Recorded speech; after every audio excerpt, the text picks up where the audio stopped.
This movie should have really been called No Prom Dates.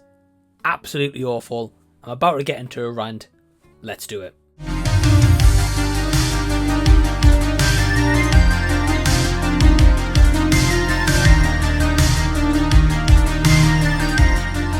Hey everyone, what's going on? Welcome to the channel and thank you so much for taking your own time out to check out this video. My name is Mike and today I'm here to talk about a brand new movie on Hulu dropping on 3rd of May as this review drops, as I wasn't allowed to drop it earlier, and that is for Prom Dates. I didn't know a single thing about this movie going into it except from a poster which I saw that only got released like a few weeks ago, if that. Now, Prom Dates is directed by Kim Nguyen. And I've never seen any of this director's works before, so this is an introduction. And it's all around two characters called Jess and Hannah. When they're 13 years old, they make a pact to have the best prom ever. But 24 hours before the event, everything gets flipped upside down and that pact is in turmoil. So I like me a good comedy movie. I like a good high school prom situation movie. We've seen plenty of them nowadays where it's hard to reinvent the wheel, but even if you stick to the same formula, you can still make a fun, energetic, feel-good movie. And after I watched Prom Dates, I felt the complete opposite of all of that, and I hated this. I really, really did. Now, if you're wondering, well, Mike, have you actually got any positives for Prom Dates? Yes, like very little. I would say that the cinematography's good, at least it's competently shot, and I think the actors, the material they're given, they're probably trying to do the best that they can. And yeah, guys, that's literally about it here. So Rant is incoming. This movie, awful, absolute trash. Even if this was in the DVD bin that you can get at Walmart in America or here in the UK in like a supermarket or a shop that sells physical media, it can stay there. Even if it was on sale for £1, $1 in America, I would not pick this up and watch it again. The reason why is this movie follows the same formula as a lot of other movies, which again can work, but they don't make it work. The characters are utterly selfish throughout the entire duration until maybe around the last 10 minutes where you can see where this movie is going to go. And I think my problem with this movie ultimately is with the selfish characters, where I couldn't latch onto a single one of them, but by the time it ended, I did not give two cares about those characters, which you're supposed to, as the audience, supposed to be sucked in to Prom Dates. You're supposed to really enjoy it and have that feel-good moment. This does not give you that. Yes, I can appreciate that it has undertones about the LGBT plus community. I'm not a part of that, but I can appreciate a movie having that there, as long as they can tell a good, coherent story and a one that is interesting enough that can really stand out or maybe make that community proud. Again, I'm not part of that, so I can't comment on that aspect. But the movie does not give you that. It's utterly selfish. Give you an example. And this is part of a spoiler, but not as such because it's revealed in like the first 15 minutes, right? So Hannah, who's played by Julia Lester, so she is a lesbian, right?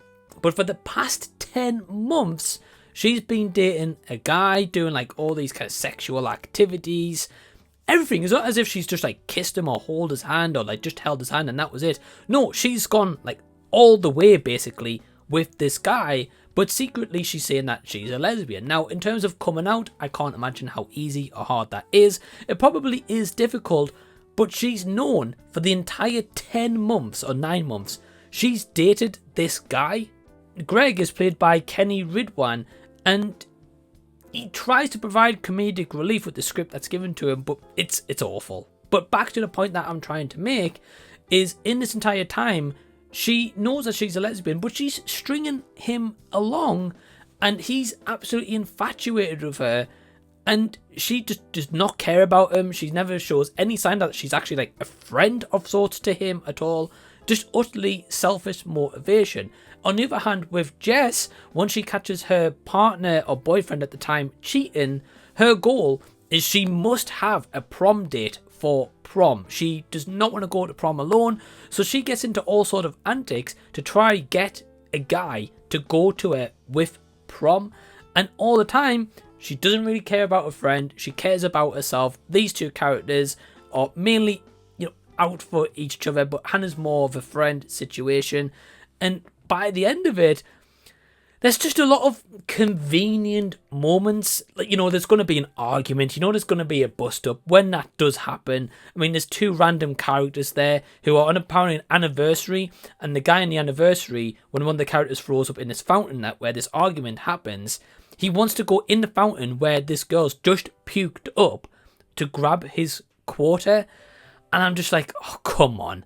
Like, who in their seriously right mind would stick around for that, firstly, especially as they don't know the people, nor show any inkling that they care. But secondly, who would go into a fountain that's full of vomit to go get a quarter? It's not as if he put $100 in there, then maybe, yeah, you might go put your hand in to try get it. But literally 25 cents, like maybe 50 pence currency here in the UK, maybe a little bit less than that. I would never do that in my life. Can't speak for anyone else. But there's just moments like that where there was convenient comedic timing and it does not happen. This movie fails in its laughs. There's not one moment that I had a burst out laugh moment. Yes, there was one part I got a slight little chuckle because at that point it was kind of witty humour, but that was about it. And this is meant to be a comedy, and I think what was meant to be a warning sign going into this, guys, is one of the producers is Kevin Hart. Now, I'm not too sure exactly how much power he had going into this, or if he kind of dictated any of the script, the writing, or the funding. I really don't know, but this feels as if it's a Kevin Hart comedy movie, but for women. And that's nothing wrong with that, because sometimes I don't mind Kevin Hart, but it's almost written as if the gags are just trying to be over the top funny, and ultimately it lands absolutely in like 6 feet under in a pit. It's that awful. We've also got cameos by Chelsea Handler and John Michael Higgins. Now, John Michael Higgins is a good comedic actor, and he's shown up plenty of times throughout a lot of different movies in his career. Here, it's pathetic. It's absolutely dire. Chelsea Handler, absolutely awful. It's just so convenient, their roles and why they're in those roles as they are. And there's nothing about this movie, guys, to be honest, really redeemable. I can't say to you, go on Hulu and check this out. If I was you, to save an hour and 28 minutes of your life, I would run the other way and go check out a better movie. I hated Prom Dates, and I wish I could be positive about it, as I normally am in my reviews, but this was an utter stinker, and definitely, as of this review, in my top 10 worst of the year.